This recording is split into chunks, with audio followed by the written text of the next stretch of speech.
हम लोगों ने पहले वीडियो में personality development and communication skills के पार्ट 2 के बारे में डिस्कस कर लिया था। अब हम लोग इसके पार्ट 3 के बारे में डिस्कस करेंगे। ठीक है, इसमें हमारा क्वेश्चन है, संचार योग्यता के लिए निम्न में से कौन सा कारक महत्वपूर्ण है। ठीक है, तो कौन सा ऑप्शन सही होना चाहिए?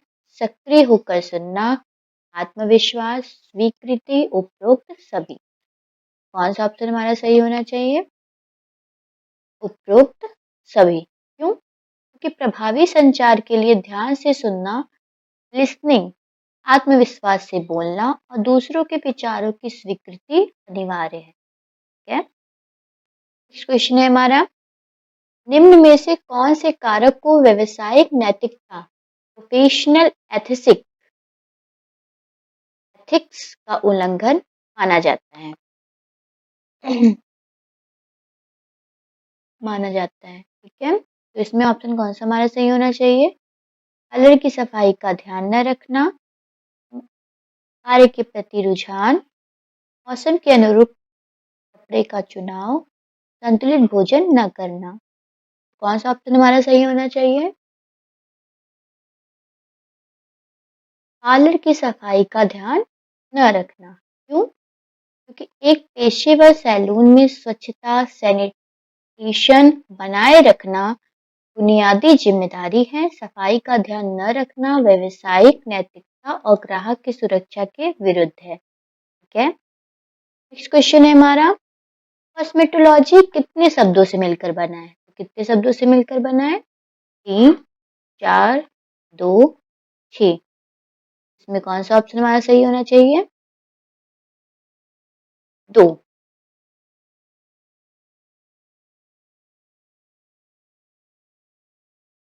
दो ऑप्शन सही होना चाहिए। क्यों? क्योंकि कॉस्मेटोलॉजी शब्द ग्रीक मूल के दो शब्दों के मेल से बना है। कौन कौन से? कॉस्मेटिकोस और लॉजिया। ठीक है, नेक्स्ट क्वेश्चन है हमारा, टूटे हुए नाखून का क्या कारण हो सकता है?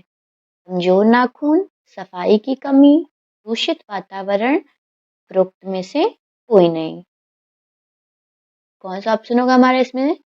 कमजोर नाखून। क्यों? क्योंकि पोषक तत्वों की कमी या बाहरी रसायनों के प्रभाव से जब नाखून कमजोर होते हैं, उनके टूटने की संभावना सबसे अधिक होती है। ठीक है, नेक्स्ट क्वेश्चन है हमारा, निम्न में से कौन सी वस्तु एक कॉस्मेटोलॉजिस्ट के लिए सबसे ज्यादा महत्वपूर्ण है?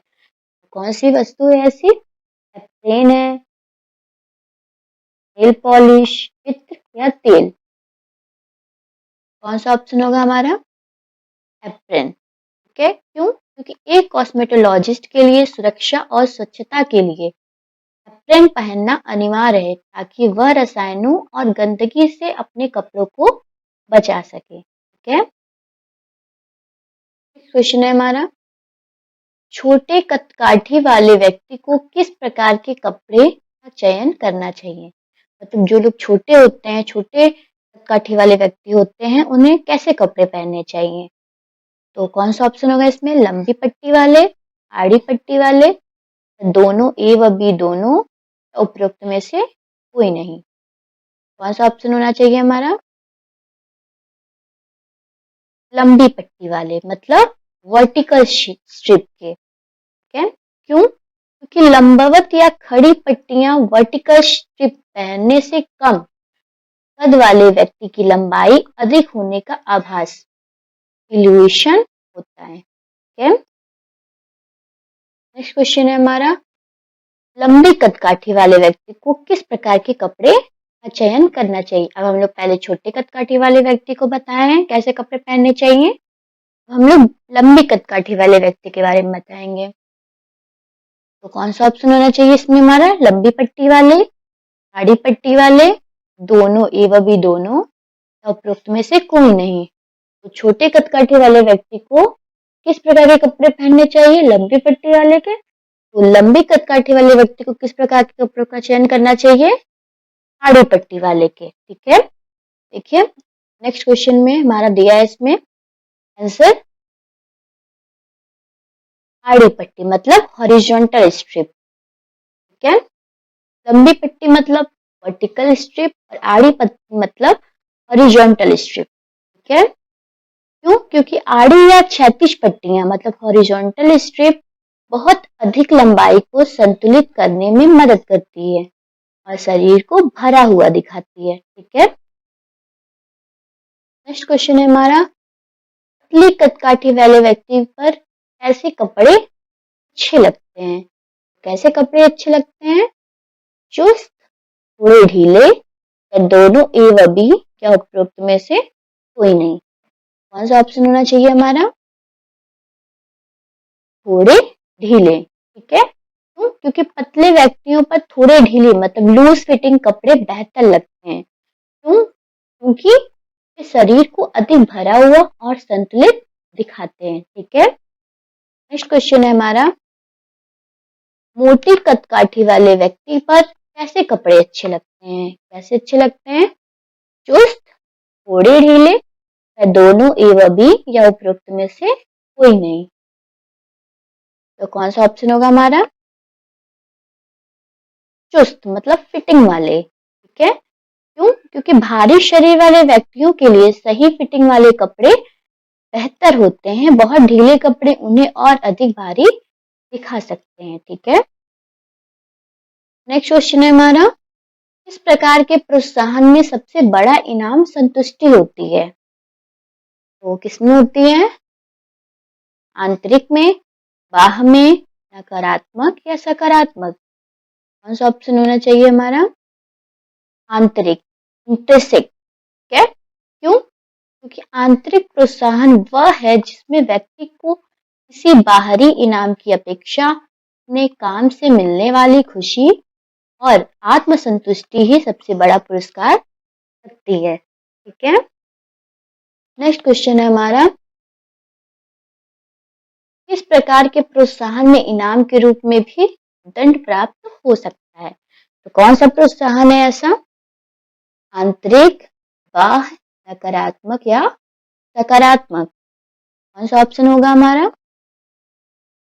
नकारात्मक। क्यों? क्योंकि नकारात्मक प्रोत्साहन निगेटिव मोटिवेशन वह होता है जहां व्यक्ति दंड या नुकसान के डर से काम करने के लिए प्रेरित होता है। ठीक है, मतलब जहां व्यक्ति का मन नहीं हो फिर भी वहां पे वो डर से काम कर रहा होता है, तो ये नकारात्मक प्रोत्साहन होता है, नेगेटिव मोटिवेशन होता है। ठीक है, नेक्स्ट क्वेश्चन है हमारा,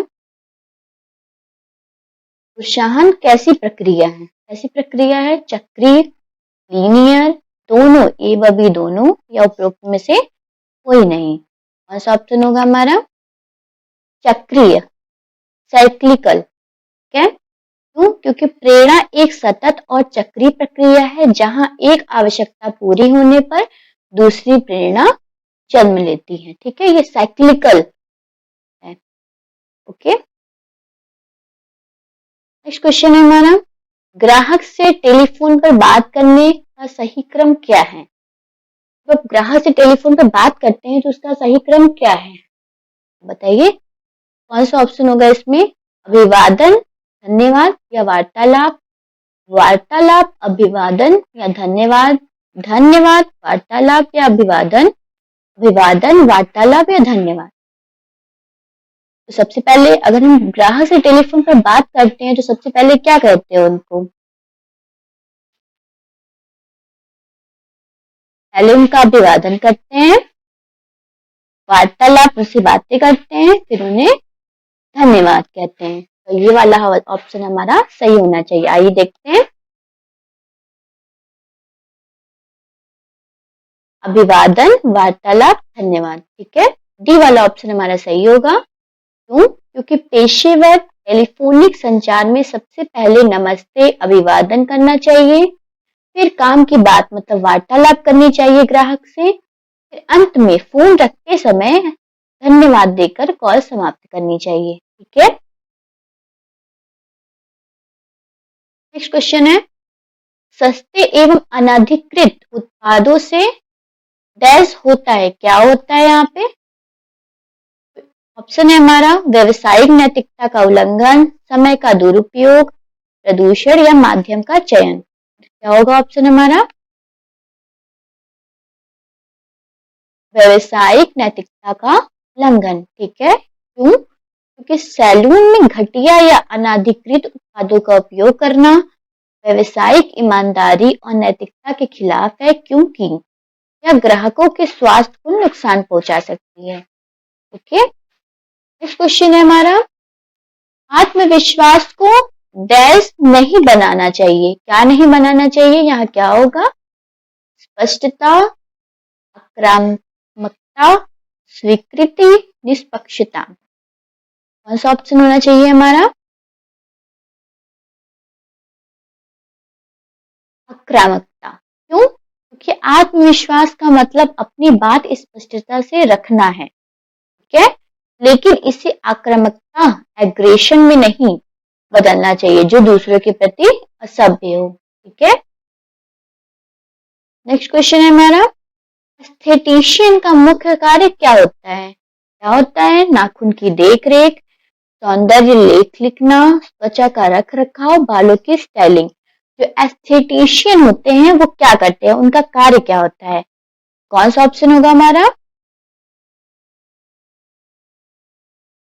त्वचा का रख रखाव। ठीक है, क्यों? क्योंकि एक एस्थेटिशियन विशेष रूप से त्वचा की देखभाल, फेशियल, स्किन ट्रीटमेंट्स का विशेषज्ञ होता है। ठीक है, मतलब उन्हें फेशियल, स्किन ट्रीटमेंट, त्वचा की देखभाल कैसी करनी है उन्हें बहुत अच्छी तरीके से आता है। ठीक है, थैंक यू।